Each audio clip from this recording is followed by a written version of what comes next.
I could ride down to Jeff Davis Turnpike right now, where all the trailer parks are, and I could buy a trailer for $1,000 and have it sold by next weekend for more than $1,000 with a monthly income for 39 months. No, it can't, because I've done it 50 times.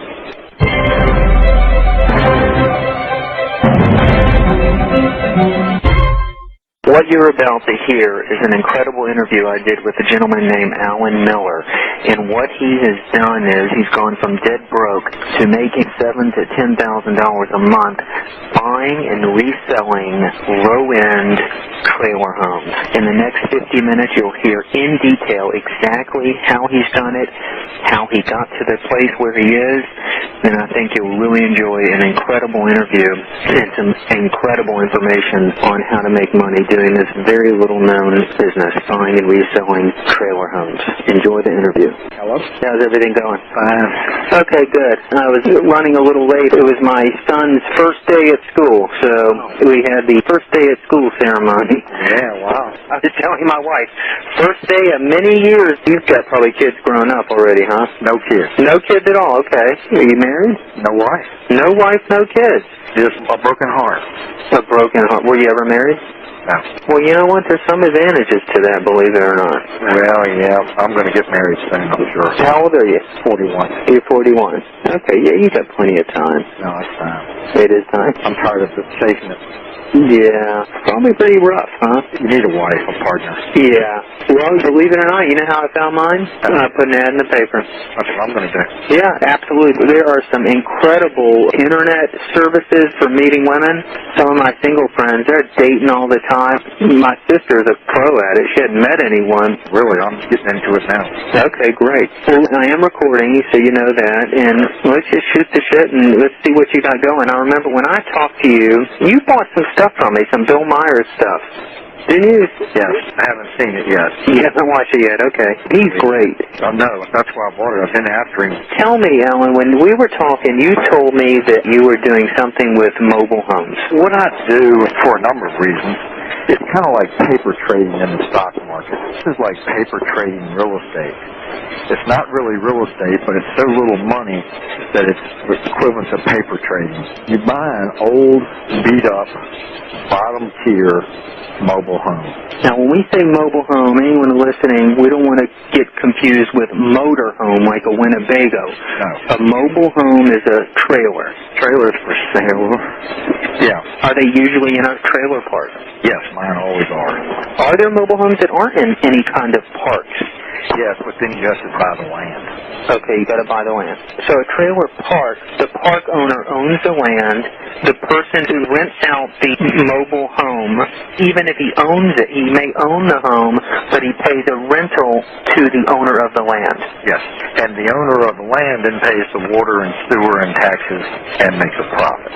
Does the renter or the person who owns the home on the land also pay part of that water and sewer? No, not usually, although some do, but most don't, because there's no way to individually meter the trailers. Now, some trailer parks have gone to a number of lots there and divide the water bill because it gets out of hand when people don't have to conserve by paying themselves. Before we get into what you do with these things, how many of them are there around the country? Thousands, probably millions. Most people think when they hear trailer parks, they think of tornadoes always hit those things. Right. Why is that? Well, I think it's because of the low-lying areas that they're in. The old joke around here in Virginia, although we're not West Virginia, I want to make that clear, is how are a tornado and a divorce in West Virginia similar? How? Somebody's going to lose a trailer. That's funny. So it's because they're more in low-lying areas. I think so. So there's hundreds of thousands of these things all over the country. Oh, clearly. Typically a town, the south or the eastern part of the town, 99% of towns, that's where the lowest income people live. And that's where you're going to find a lot of trailer parks and a lot of trailers. So the type of people, the demographic living in these things, what would you classify them as? They're on the bottom of the totem pole. They're able to have a home, yes, but not a real home on land. They're able to rent a home, basically. Yes. And so what do you do with these things? How do you make money with them? Okay, what I've done is because they're so inexpensive and because these people have no credit and generally not a lot of money, you go in and buy a mobile home. In my area, and I'm sure in most other areas, for the I bought was $1,200, and I sold it 2 days later for $1,200 down and $100 a month for 39 months. And that was the first one. How long ago was the first one? 3 years ago. How'd you get into it? What even started this thing? I had read and sent for and paid for and gone to seminars on just about every investment, especially real estate course that there was. From $7,500 to $199 to $29. And you were a seminar junkie. Yeah. You were just looking for something to work. The paralysis of analysis. And then I was reading some quotes. I love quotes, and I'll never forget this quote. I don't even know who said it. I'm not sure that I read it. It might have been said. But it said, to know and not to do is not to know. It kind of pissed me off. So I woke up one morning kind of hungover and in bad mood and dissatisfied with everything in general. And I knew where the worst trailer park in town was here in Richmond, Virginia, is on Government Road. So I rode over there in my old pickup truck, and lo and behold, there was a sign in one of the trailers for sale. I stopped, the guy came out, and I said, hey, I noticed your for sale sign. He said $1,200, not a penny less. So I immediately bought it. What did it look like? Was it a dump? No, I didn't do anything to it. I didn't have to do anything to it, although I painted with some Kill stain type paint the kitchen. Did you go in and look at it before you bought it? Just barely. You knew at that price you could do something with it. I said, I'm going to take $1,200, and if I throw it out the window, it won't hurt. Complicated to buy it? It's personal property. It's not even real estate. It's like a car. Permanent foundation, and none of them in the trailer park are on a permanent foundation. So it's just a title, just like a car. It's personal property. So they have a title. He had the title, and I had the $1,200. He signed it over to me. I handed him the cash, and he left. So it's no harder to buy a trailer than it is a car. And probably easier. Probably easier, or any other kind of TV set. It's personal property. You gave him the money, he gave you the trailer, then what? Did you have to check to see if he was up on his rents and stuff? I didn't. I should have. I did ask him. I didn't check with the park owner. And how much was he paying per month on that trailer? The lot rent on that trailer park is one of the highest, unfortunately. That was $215 a month. So you bought it, you gave him the money, he said, see you later, and you now own a trailer? Yes. All right, then what? Well, then I found the park manager, who was especially hard to deal with, lived at the trailer park and had an attitude and had a little power. But anyway, I paid the lot rent for the month, and I started painting. This woman came by, and I got $1,200 down in 39 months of $100 a month. And while I was fixing that one up, the guy across the street said, well, I want to sell this trailer. Okay, so when you were fixing up, a woman came by interested in buying it. Yes. And you sold it to her for the $1,200 and $100 a month. Yes. So that $100 a month was all net after whatever paint you put on it. Right. So when you did that, did you have to structure a rental agreement? Structured a promissory note, a sales agreement, a bill of sale, and I've refined all those so that now they're really tight and really strong. At the initial stage, people will sign anything, but don't try to go back even an hour later with anything because they'll question everything. But at the beginning, it's the honeymoon, and they'll sign anything. They signed it, and so how'd you feel after that first deal? Oh, sky high. I said, man, this is unbelievable. I can't even calculate my rate of return hardly because I really didn't have $1,200 in it but for a day. Right. What? Now, you said that the manager was giving you a hard time. What did you need from her after you bought it? Why was she giving you a hard time? She wasn't giving me a hard time. She was just playing the role of big shot with me. Mm-hmm. She wasn't giving me a hard time, and I did everything that she asked for because I didn't know any differently, and she wasn't asking for anything unreasonable. It's just she was unpleasant, and I had no cards. Okay, so you being the new owner of that, you're going to have to deal with management with whoever lives in these places, right? Yes. Because they have to register you as the new owner? Yes, and you have to sign a lot lease. And you have to sign a lot lease. So did you sign the lot lease after you did the deal, after you owned it? I signed it. I had already signed the lot lease before I resold it. But you did that after you bought it? Yes. Okay. So you don't have to deal with management to buy one. You can buy one from anyone, then you deal with management. Well, it depends. I have a trailer park now, and I make it so that I have to approve all the sales. Okay. So it's really a good idea to talk to management, and they can tell you a lot of stuff about the trailer. Yeah. And the people in it and the situation that what's going on that you're trying to buy it from. All right, we'll get into that. Okay, so you bought and sold your first one. You were sky high. Then what? Then the guy across the street said, well, I want to buy mine. I was out of money. Mm-hmm. He wanted $1,000, and it was more of a fix-up. So I said, well, would you take $500 now and 545 days? He said, yes. And I said, well, what am I going to, I said to myself, what am I going to do with $500? Mm-hmm. So I scrambled and put it together, and then I made my first mistake. And what was it? I decided to try to fix the trailer up so it would be in A1 condition so I could resell it. Okay. Big mistake. Why? Because if you sell them as is, and like if you want $1,500, you say, look, it's $2,000, but if you'll do the repairs, it's $1,500. Okay. I want to thank you for listening. This is Michael Senoff with HardToFindSeminars.com. If you want to get in touch with any of the people we interview, please email me at michael@hardtofindseminars.com. That's michael@hardtofindseminars.com. HARD as in dog, TOFINDSEMINARS.com. That way, because if you make the repairs, they may never be satisfied with them. Right.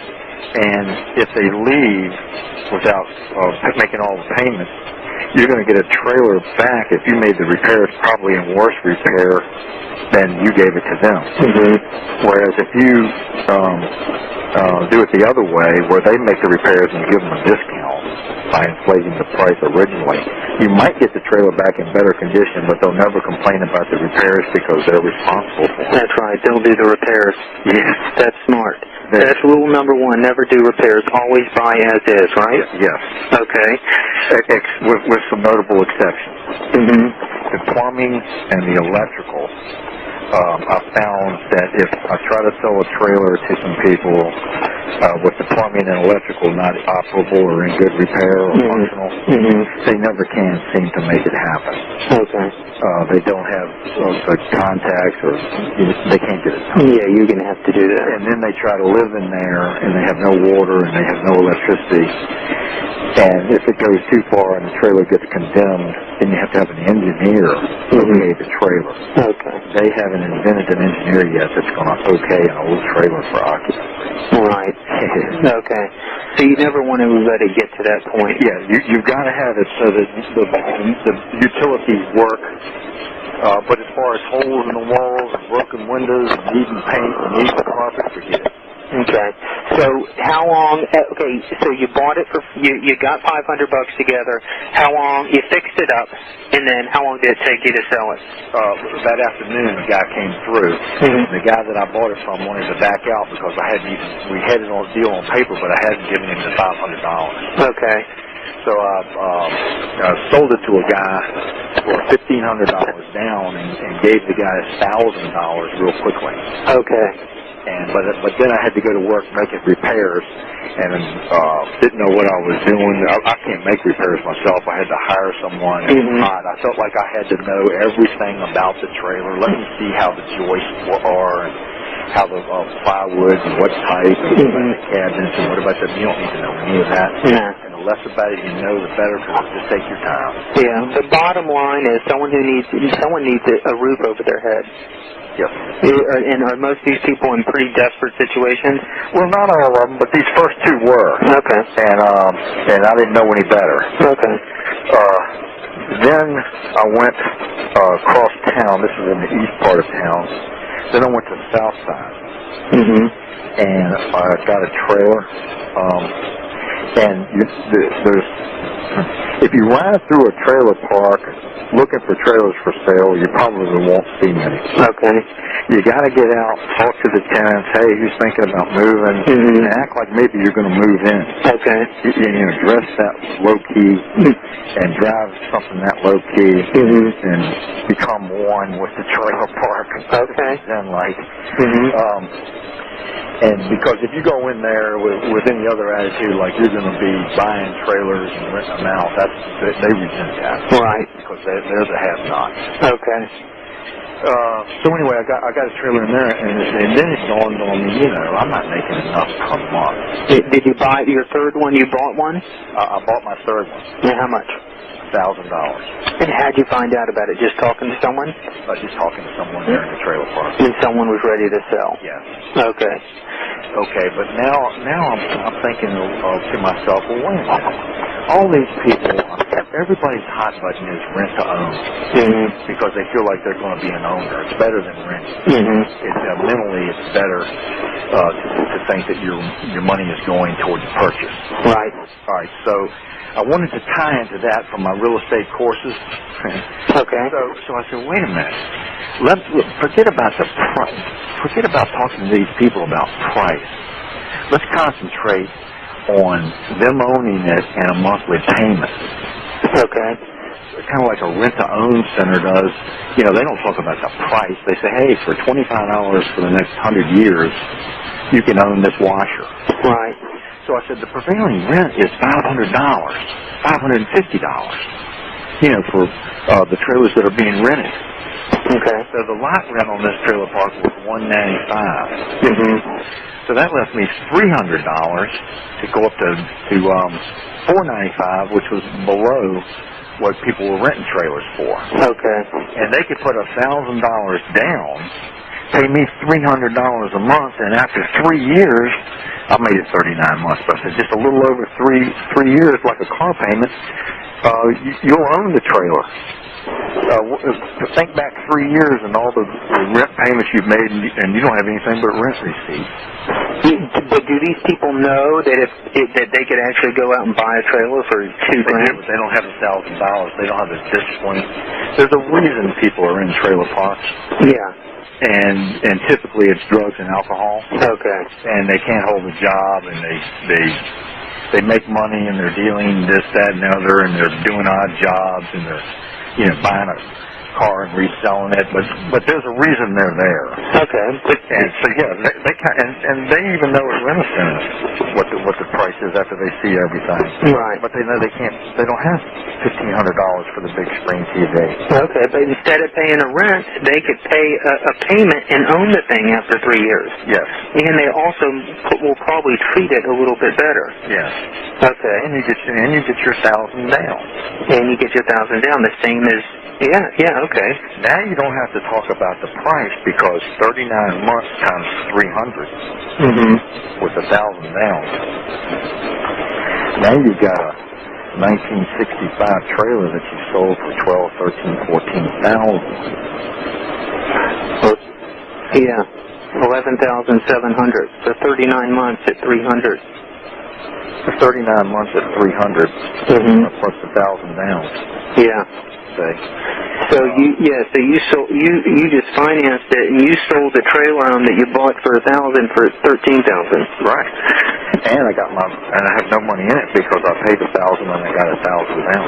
I got you. All right, now is that what you did with the third one? That's what I did with this third one. Now, how did you find your buyer on the third one?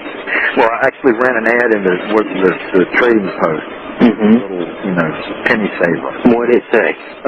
Well, it's just no credit, $1,000 down, $495 a month, including lot rent, water, and sewer, rent to own. Okay. 2-bedroom, 1.5 bath. How many calls did you get on it? Swamped. Did you hold on to these people's names? No. Because they're impulse. I mean, yeah, they are impulse. I agree. I would, and for a while I did, but if you have a trailer and you structure it like this, you don't need to call anybody back. You'll never have a problem. Yeah, you won't have a problem. There's something about the dynamics of them calling you versus you calling them. I agree. Big time. So you just run a new ad, big deal. And here it's 4 weeks for $10. And that goes in what section of the paper? Under a mobile home. Okay. Section. In that section, did you see other ads structured that way? Some, but very few. Very few. Very few. Okay, let's move on to the next deal, the fourth one. Let's see. The fourth one, I actually I bought this trailer for $700, but it had to be moved. Mm-hmm. So there was a lot in the same trailer park, so I had to get a guy to move it, which cost $250. Mm-hmm. Now I have $950, but it's not settable. It's not set up on block. It's not. Well, the water and sewer is not connected. The electricity is not connected, and so that takes time and money. Right. And I didn't do maybe two more since then. Okay. Because of the aggravation of it. Okay. And because I bought a trailer park, shortly thereafter. Okay. But they just kept on rolling about like that, and the girl that I did the third one with, after about 6 months, she just skipped out. Okay. So I immediately ran another ad and I got $1,500 down in the same deal. Okay. That about a year. And then I did it again. That lasted a year. They skipped out, and then you did it again. Yes. So you did it with you sold the same trailer 3 times. Yes. Gotcha. And that was never really a problem. Never really a problem. I went to the park manager and I said, "Look, nobody's living in it. I'm going to clean it up and secure it. I'm running an ad." And he gave me a break on the lot rent. Okay. So the payments were coming to you? Yes. Okay. What kind of hassles? Were there any hassles? Either you got the payment or you didn't? Yes. Did you have to chase money? Sometimes I did, and I still do today, up until about the last couple of months. And that's the biggest tip I could give anyone. The biggest tip is what? Don't try to manage it yourself. Okay. Don't be the manager. Don't be You're also the owner, and they know it. I got you. And the dynamics change when they're talking to the decision maker. Or somebody that just says, "I'm just doing my job." Okay. So did you have someone managing it? I do now. Okay. So all right. So soon after you did 4 deals, you decided you may want to just buy the whole trailer lot, right? Yes. All right. Tell me how did that become about, and what brought you to that? Made a flyer where I gave a bonus for anybody that told me about a house that I could buy at the right price and terms. If I ever bought it, I'd pay $1,000. I've only done that, paid it out twice, but I've gotten a lot of leads. And they said, "Well, this trailer park up here is for sale." Mm-hmm. And I said, "Well, how much?" And they said $22,000. $22,000 seems awfully cheap. Yeah, the husband died and it's the wife, and she just tired of fooling with it. And it had 35 lots on it. Wow, and they had all trailers, everything. Not all the lots had trailers. Okay, but it had 35 lots. And 35 lots. So would you have owned the land? I'm buying the land. You'd be buying the land. An acre of land. Mm-hmm. So, of course, I didn't have $22,000. Okay. But I entered into a contract immediately, and eventually got them down to $16,000. Okay. So I went to an insurance agent, buddy of mine, and told him that I wanted to buy the trailer park for $22,000. Mm-hmm. He gave me the $22,000, and I paid them $16,000, and I just forgot to put the other $6,000 in my pocket. Okay. Now I had 24, 25 trailers. The lot rent was $125. Mm-hmm. So for whoever wanted to live there. Yeah. Okay. But the lowest one around was really $195 across the street. Okay, so it was a pretty good deal. So I went ahead and raised the lot rent to $225. And then you were going to sell those homes like you did that third one. Right, but now I have 25 lots that are paying me $225 a month. Oh, gotcha. So there were 25 people already on there. Yes. Okay, so you raised it. Now they're paying you $225 a month. Right. And since then I've raised it to $255. Okay. So anyway, and what was your cost on the monthly? Like, what were you paid $22,000 for it, but what was your expense per month? I paid the guy back at $600 a month. Oh man. Yeah. That ain't bad. Oh, it's a home run. So you had 25 lots? Yeah, I have 35 lots, 25 trailers. And then I bought 8 of the trailers to a guy that owned 8 of them that didn't want when I increased the lot rent that much, it blew his mind. Mm-hmm. And So you were pulling in just $5,000 net. Yeah. Just after you bought it. $5,000 a month. Yeah. That's beautiful, Alan. Oh, tell me about it. And then since then you've got how many more on there? You've got now 30 what? I've filled it up. So how many total? 35. All right, so you got talking to a guy now about he wants to buy it, and I didn't think he was serious, and but I told him $210,000, which is a lot less than it's worth from the income it's producing, and he's seriously considering it. And then I own 11 of the trailers now. Right. I sell them to him for a couple thousand. And 10 times your money in about a year and a half, plus the money that I made owning it. Right. And then I can go do houses, without having to borrow money. Ask anybody, is it okay? Go check this one out. Do you approve? So I'm just over the moon. I mean, that's incredible. Anybody that wants to get their first foot on the ladder. And now I could go buy I believe in trailer parks too. Nicer ones. But even these cheapies, it's just whatever level you're at. Now I waste from inefficiencies and not wanting to bother with stuff more money than I like to admit. 3 years ago, I'd have been screaming at me because I would have wanted to pick up all the crumbs. Right. I used to be like the sea lamprey that follows the great white shark. Right. And when he attacks something, they get all the little pieces. Yeah. But now it's I can go get the bigger pieces. I don't want to mess with the smaller pieces anymore. But if I had to do it all over again, I'd be right back buying $1,200 trailers. Well, you got to start from the beginning. Yeah. And heck, if you get 10 or 15 or 20 of them, and it's not a problem because you don't have any money tied up in them. Right. And then you're making $200 or $300 on each one. Let me ask you, what about insurance and stuff like that? What kind of responsibilities do you have owning the trailer park? Okay, well, on the trailer park, I have a liability policy that costs me about $1,500 a year.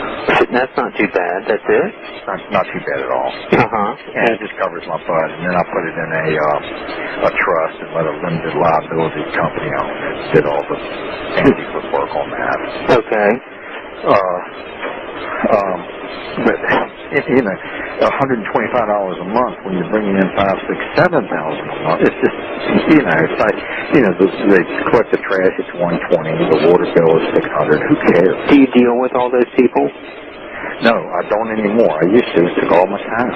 Okay, so you got someone to manage it? Got somebody to manage it. All right, how do you find a manager to handle? Okay. Just about any real estate company will manage residential real estate for 6% in my area.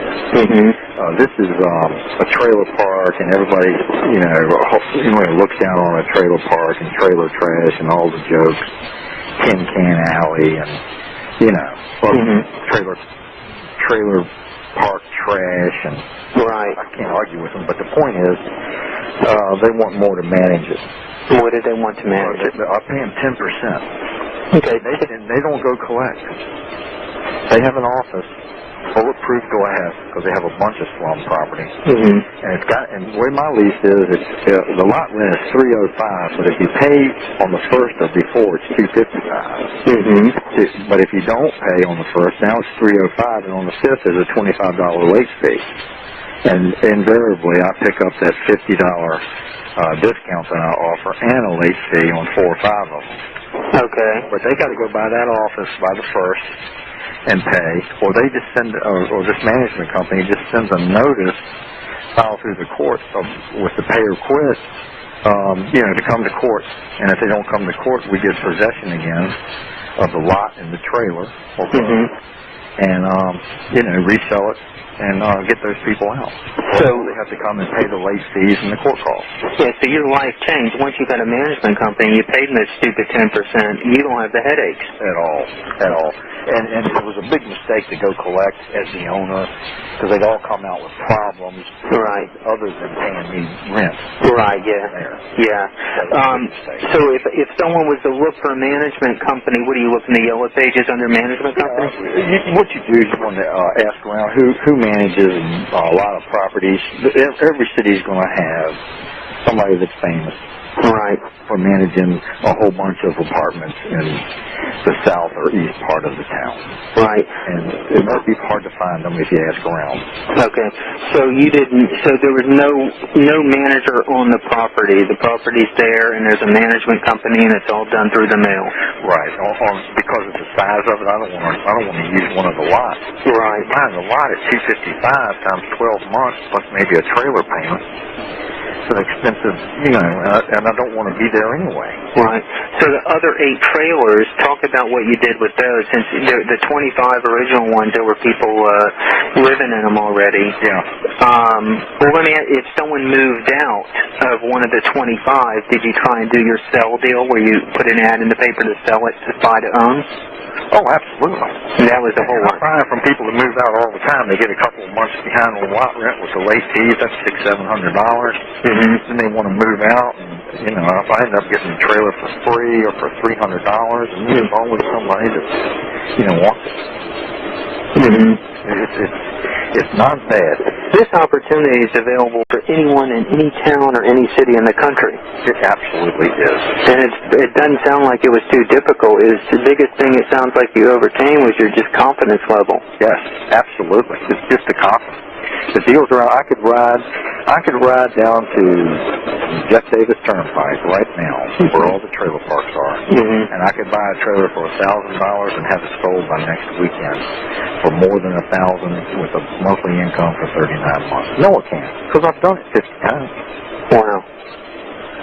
When we had talked, we talked, when I had called you several times and you told me what you were doing, you've got really a system that's like a license to print money. It really is, and exactly what I'm doing. I'm printing money. When I get them to sign that promissory note, I've basically printed money because there's a guy in town that will buy it. It's a promissory note for $12,000, depending on how good or bad the person's credit is. Right. He'll pay me 50 to 60%. Right there. Right on the spot. Do you do that often? I've only done it once. And that's like a bank. That's what banks do. They buy paper. I print money. They buy promissory notes. Yeah. A mortgage on a house is nothing but a promissory note, isn't it? Yeah. Secondary market is huge for mortgages. Fannie Mae, Freddie Mac. So you can spend a week, go buy 10 homes, have 10 contracts with 10 promissory notes worth 150, say 10 of them at $12,000, 120,000, and the next day go sell them for $60,000. Yep. That cost you maybe 6 or 7, or 10. Yeah. Well, it wouldn't cost you anything because you get a down payment. Oh, that's right. You get the down payment. It doesn't cost you anything. So when you meet with these people, where are you usually transacting the business? Right on the hood of my car. Okay. That's why I like it so much better than real estate. Real estate, you've got to get the appraisal and the lender and the inspections and the termite and the property insurance and the lawyer. This is real property. This is different ball game. No, this is personal property. Personal property. So there's none of that. It's just a title. There's no mortgage. There's no. You're financing it. So if they have $1,000 and you only have 1,000 in it, guess what? They're approved. Right. Hey, I just talked to the loan officer at the bank. You're approved. What percentage, when you're dealing in business, how much are you always dealing in cash? 90%, 100%? You accept payment? Cash. It's cash only. Oh, no, when they pay the lot rent, they can pay, money worth. Do you accept checks? Yeah, they don't have checks. Yeah, that's true. These people don't have checks. They don't have checks. 1 or 2 of them have checks. So they go get a money order and they pay cash. That's right. Interesting. It's great. Wow. I'm telling you, it's great. But it's not for everyone. Not everybody, wants to get this hands-on, and it's hands-on. All right, let's talk about, I had a good buddy who had a trailer out here, and some of these things are pretty sharp. There's some beautiful trailer homes. Yeah, but see, here's the deal. You buy a 20 or 30-year-old trailer for $1,200, and you can rent it for $495. I can buy a $50,000 house here in Richmond and rent it for not much more. That's true. And now I have a big mortgage payment, I have real estate to upkeep, taxes, property taxes, and a lot more scrutinized. Okay, so we're dealing in the bottom rung of the trailer market. You're dealing so far at the bottom. There'll be no appreciation, but there'll be no depreciation. Mm-hmm. It'll always rent for $4.95 and go up every year. Okay. You can't get hurt. Mm-hmm. You know, if you have a tenant in a $50,000 house and they decide to have dogs and cattle and repair motorcycles and don't laugh, it's all happened to them. Mm-hmm. They can depreciate a house, break out the windows, ruin the sheetrock, and now you do have major repairs and major money. Mm-hmm. There's hardly anything about a trailer that can't be fixed for $1,000. Right. Plywood floor, it's 2x4 walls, Mm-hmm. 10. I mean, there's nothing to it. See, there's no downside, but there's no upside, but there are cash flow machines because you can rent a trailer for almost as much as a low-price house anyway. Mm-hmm. Yeah, that's true. So in the trailer market, if you drive around town, there are some trailer parks that aren't going to be your market. Oh, absolutely. The nicer ones. The nicer ones. Because they cost as much as a small house. Yeah, that makes sense. And you'd rather have a $40,000 house than a $40,000 trailer. Well, what percentage out of the trailers, like in your town, are the bottom end? Are there plenty of them, or is it Plenty of them. 20. 10 times more than the nicer? At least 2 or 3. Okay. And here's what I was going to tell you about the other day. Mm-hmm. So here I am with those 11 lots in this trailer park that are vacant, and I'm going, dang, I've got to buy trailers, move them, get the permits, have them under block, get the water and sewer, the electrical, and then have somebody move in them. That's going to take time and money and effort. Mm-hmm. What am I going to do? So I go to these nicer trailer parks. Mm-hmm. And I'm talking to one of the property managers. Now, in the nicer trailer park, you have nicer managers, nicer people, nicer levels. Right. She says, well, we have 3 back here that are just too old for our park. Mm-hmm. They're highfalutin. And they're looking down at the older trailers. We're going to have to pay somebody to tear it down, take it to the dump, haul it away. We're going to have to pay about $1,700. They want to get rid of the trailer. Yeah, they want to get rid of the trailer. Mm-hmm. And it's too old for their trailer park. They're trying to upgrade. Okay. So I walk in and say, well, because I know a guy will move it for $250. I'll give you $300 for it. Well, would you pay me $1,000 to move it? Mm-hmm.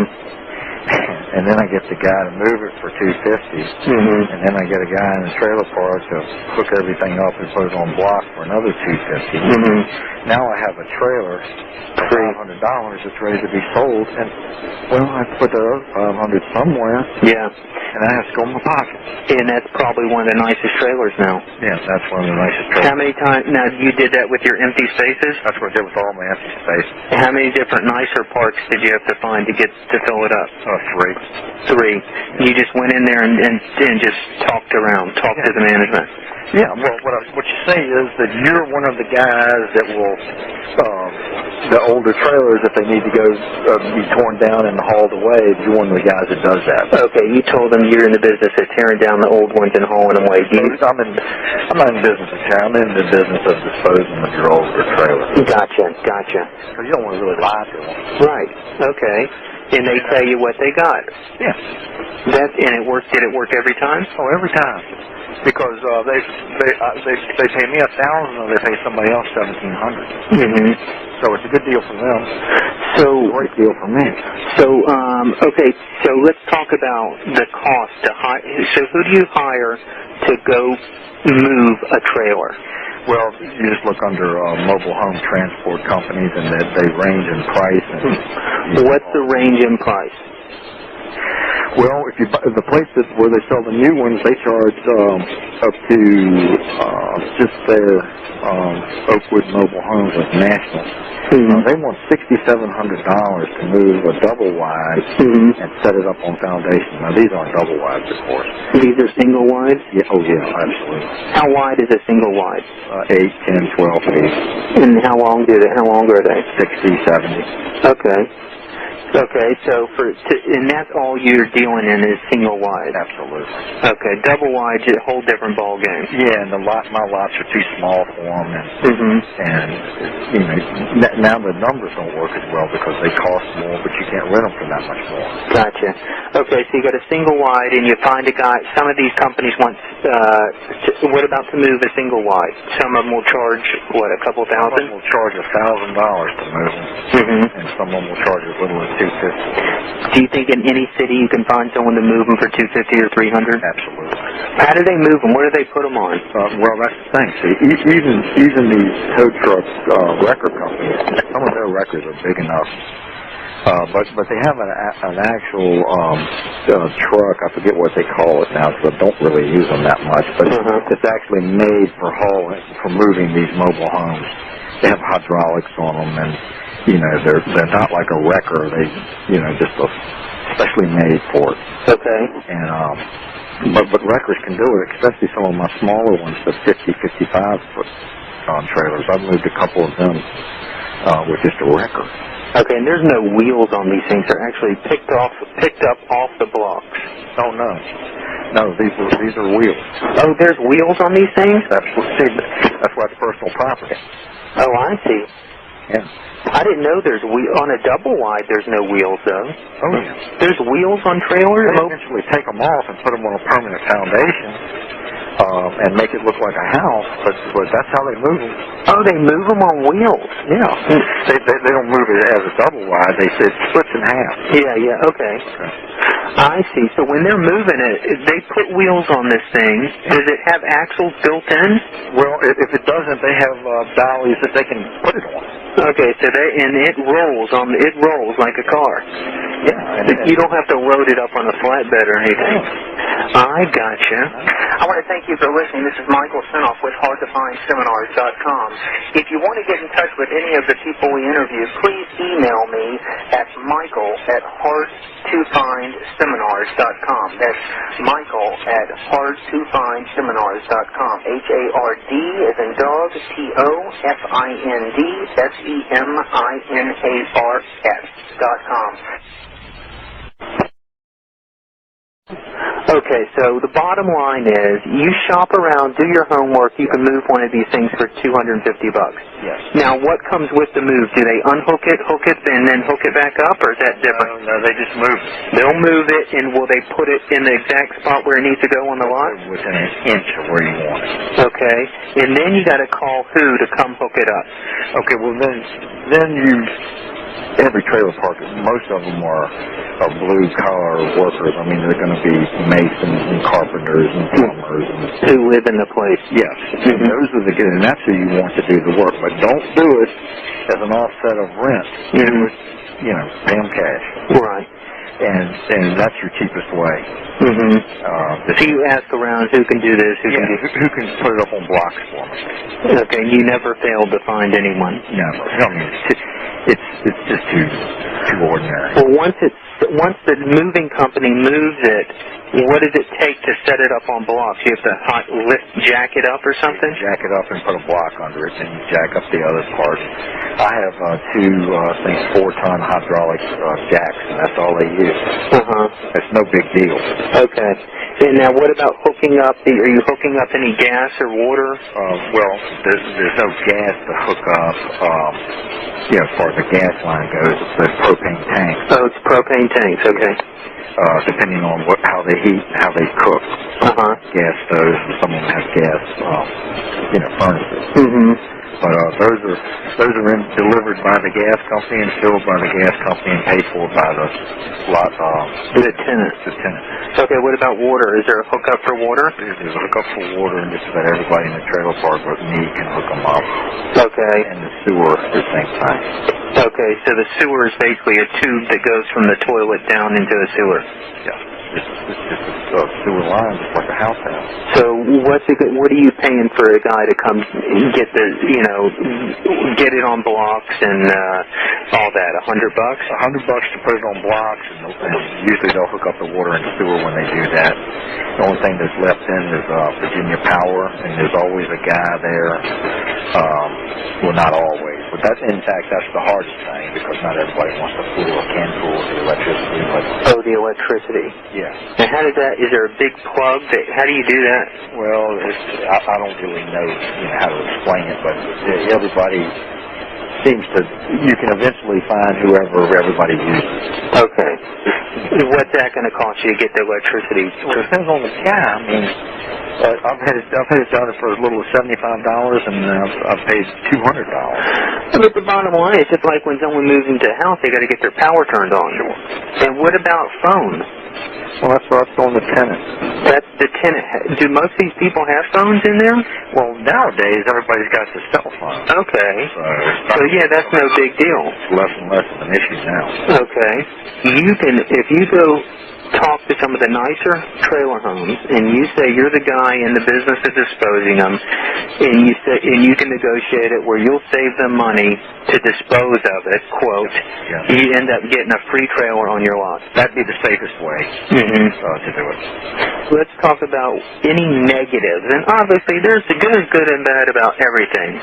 But what's the biggest pain in the ass with this business? Well, the biggest pain in the neck was my temptation to rent the trailers rather than finance them. You don't want to be a landlord. You don't want to have to be responsible for repairs. You're not going to get any extra money. 39 months of $300 is plenty to get on the deal. Yeah, but you were tempted to rent and make more money. Yeah, and to own them, but then you have the repairs. And you're responsible because you're the owner. And then they can call the city on you. And it's not worth it. Leaks and So you would stress, don't rent these things, don't own them, buy them and sell them and let them own them. But finance them. But finance it. Yeah. Okay. You've been doing this, you said that from the first time you bought your it didn't sound like you had too much money 3 years ago. I had no money. I was living in a one-room apartment. All I had was that old pickup truck. I was afraid to open the driver's side door because the door might fall off. I was hungover that day. I drank too much. I had no money. It was not a pretty sight, and I was just fed up. I said, this might be my last $1,200 for a while, but so what? And took it from there. Did you have a job then? No, I sold insurance. I had about $1,200 coming in, $1,200 to $1,500 a month coming in from group health insurance. Okay. And that just barely kept me alive and kept me in fear. Okay. It was a big problem. So let's talk about today. What's your life like now? Well, now I've got $7,000 to $10,000 a month cash flow. I'm in a mobile home park that I hope to sell for $210,000. Let me ask you, tell me about some of the seminars and when you first started, educating yourself. Obviously, there's nothing wrong with educating yourself. Actually, it's probably imperative. Do you think you would have had the confidence to the point where you were even 3 years ago to do this without going to any seminars and without reading and studying? Probably not. You just can't. And you've got to have, it would have helped me so much if somebody had said, look, it's like the bobcat and the fox and the hounds are coming.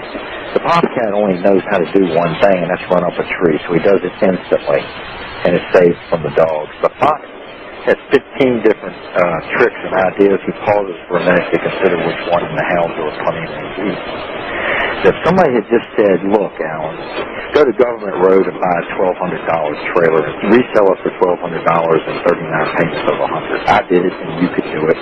You just go do that. And that's your first one, and then do the next one. If somebody had told me that, it took me 15 years of pondering and thinking and wondering and studying and hoping and dreaming and will this work, and that bothers me, I can't. If they had just given me a blueprint, a simple cookie-cutter idea, and that's what this trailer park mobile home idea really is, and then a couple of promissory notes and confidence to say, hey, here's the note I use, here's the contract I use, here's the agreement I use, here's the bill of sale, and here's it's not automatic, but man, it works each time. it was. I mean, it just would have been awful. Right. But I mean, I finally did it. But boy, I mean, somebody that follows what I'm talking about now, with what I know and what I can supply in terms of the paperwork and confidence. Right. Yeah, you got to have the blueprint, but and I think what you're saying, and I've told many people this, you just have to get off your ass and do it. You can sit there and study tapes and study real estate courses, but there is no substitution for movement. Yeah. And look around your city at some of the wealthiest men, and this is another motivator for me. And I look at them, and I talk to them, and I listen to them, and I think to myself, they're no smarter than I am in any way. They're more confident because they have more money, but they really aren't smarter, and they don't work harder. They're just willing to take a little bit of the risk to get over the hump. And that's when I just said, okay, I'm taking $1,200. Let's pretend like I've just lost it. I'm going to buy this trailer, and if I lose it, I've lost it. Right. And you just got to go do it. So let's talk about if someone came over to your place right now and you took them in your car, you could most likely guarantee that you could have yourself a trailer. Let's say you left at 8 in the morning. Do you think you could have yourself own a trailer for $1,000 within the next few hours? In a week. It'd be a slam dunk in a week. Slam dunk in a week. Buy a trailer for about $1,000. Yes. And then resell it. Yes. With positive cash flow coming in for at least 36 months. 39, might as well get those last 3. All right, 39 months. So on one trailer, you could, by the time the 39 months are up, you've netted in your pocket what? Give me a low end. I wouldn't do it for less than $200 a month now. Times 39, which is $7,800, and the $1,000 that you put down, you get back from this new buyer. You have no money in it. Okay, so go do it again. So $7,800. Do you think it would be worth it if someone actually followed your direction and did exactly what you said, and you could absolutely, take them by the hand and show them how to do this?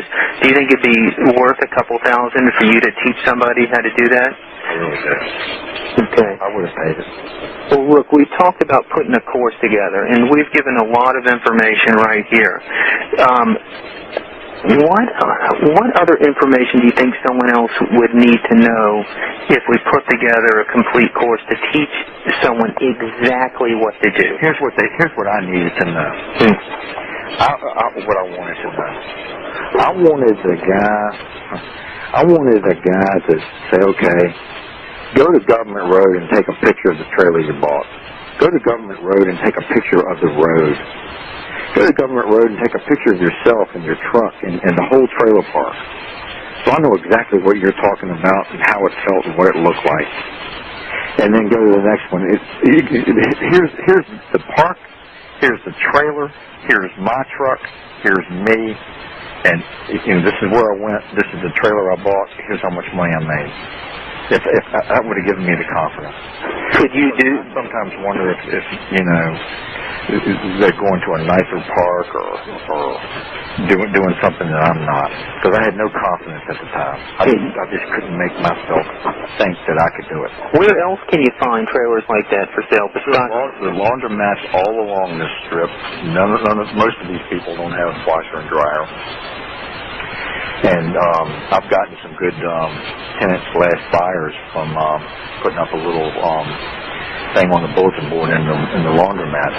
But there, and if you're at ease enough in your own skin to get out of your old pickup truck and just walk around and talk and say, hey, what's it like here? I was thinking about maybe trying to rent or get a trailer. Try to get into the fabric and under the radar of a landlord to be, and so that you can find out what's really going on, in that park, and who's got something for sale and who doesn't. Not everybody's going to be able to pull that off. Right.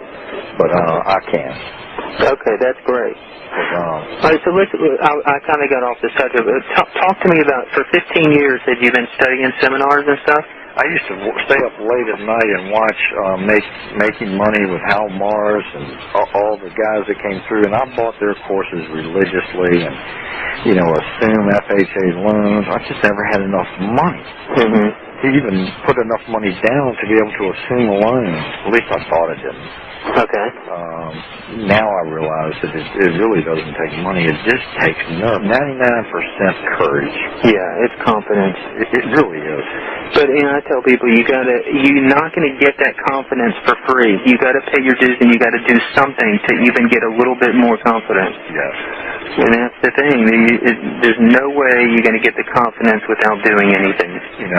Just break it down into its simplest step. That day, I really wasn't thinking I was going to buy a trailer, but I said, I'm going to be in the trailer park, and that's a good first step. I'll be there. Okay. You've put together, I'm sure in your file drawers, you have every form that anyone would need to buy and sell a trailer, right? Absolutely. And you've got, I even have a memorandum of agreement. I've got the promissory note, the sales agreement, the bill of sale, the memorandum of agreement. Now, you didn't have these on your first deal, did you? No. So this was a process. Did you have some legal help in designing this, or did you do this on your own? I did it on my own because I had all the other courses.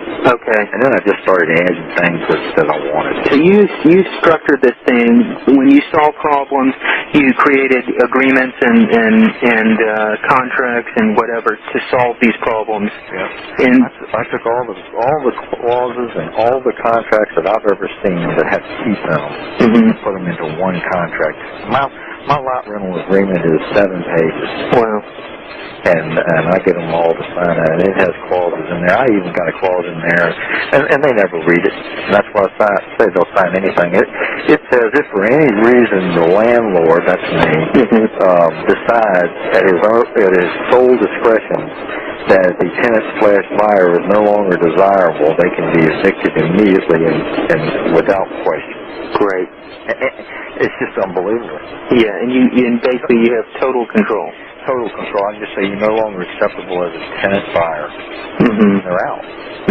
So, but those are the kind of clauses that you just add over time. There's no, master lease in the sky that you just pull all that. Right. And if we do design a course for anyone listening, you'll include all those agreements? Sure. And the rights to use them? Sure. Okay, great. You talked about if someone had photos of photos to show you what the trailer park looks like. Yeah. What other things would have given you the confidence to do a deal? Consulting. If I could have called Alan Miller and said, hey, I just went to a trailer park here in Charlotte, North Carolina that I think might be like the one that you picture here that's on Government Road, but here's what happened and I didn't get anywhere. Okay. And well, if you try this, go to another park and maybe you learn, that was not going to be the one. Okay. Kind of like sales. You've got to make some calls. You've got to have some at-bats. Right. And you got to swing and miss before you're going to hit a home run. So if you had a mentor, someone you could pick up the phone and talk to, that would have given you more confidence. If someone bought your course for a couple grand, would you be willing to give them some consulting? Yes. Anytime they needed within reason, a certain amount of hours, they can pick up the phone, call you, and let you know what's going on. Yes. Okay. That's great. If I told you I had something that makes $70,000 net a year, and if I had capitalized it properly with a cap rate of 7 or 8 or 9, would be worth over $500,000 or approaching $1 million, and it looked like what I'm going to show you, you wouldn't believe it. You'd die laughing. It's almost like, you think of the slumlords, in New York City, how wealthy they are. Oh, huge money. Huge money. Video put together for somebody. We got the contracts and every form that they would need, and we've got consulting, and you probably have some old contracts that you've already filled out that we could photocopy, right? Oh, yeah. And show people exactly how they're laid down? Sure. And we could probably put that on an audio tape. I mean, I think it'd be pretty easy to teach somebody how to do this. There's not only no money down, but it's no risk. You're not assuming any mortgage or taking... And you're not dealing with real estate. You're dealing with property. Yeah. That's the angle. You can buy and sell it on the hood of your car with no one else's approval. Sweet. Yeah. You know, no inspection, we don't like the roof. Mm-hmm. Okay, I'll put a new one on, $4,000. Mm-hmm. You know, people don't believe me. I don't tell people for one thing, but the people that I tell, I say, how can I calculate this rate of return on this? I don't have any money in it. Mm-hmm. You can't. Yeah. All I do is print money. Mm-hmm. Well, that's what's so great about that. Oh, people go nuts. You know, I'm excited because I tell you, people will buy this. of course they will. I mean, they will buy it big time.